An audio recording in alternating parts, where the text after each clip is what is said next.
What's up guys, welcome back to the shop. Today we're talking about glass and how to clean it without leaving streaks.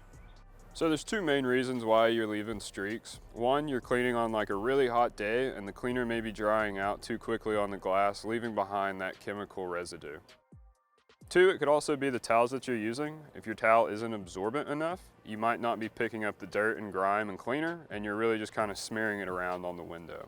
So to get a clean, basic, just super easy wipe down, you're only gonna need two items. We're gonna start with a streak-free, eco-friendly cleaner. We use our in-house product. We wanna stay away from any harsh chemicals like alcohol or ammonia, and then just some basic microfiber towels. We're gonna use two different types, one with a little bit rougher grade, and then one with a little bit more plushiness to it, just so we can wipe up a little bit easier.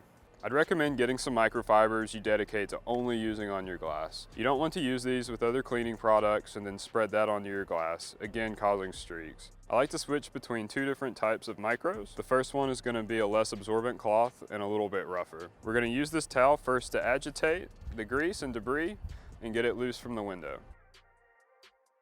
The second towel I like to use as a softer, more absorbent towel. This will pick up the rest of the cleaner along with all the other debris we let loose. If your windows are really dirty, you might want to grab another soft, dry towel for a third cycle to buff out and pick up anything that's left. There you have it guys, we've got a nice streak-free window. Thanks for watching. If you have any questions at all, please leave us a comment down below. Be on the lookout for a video every Monday.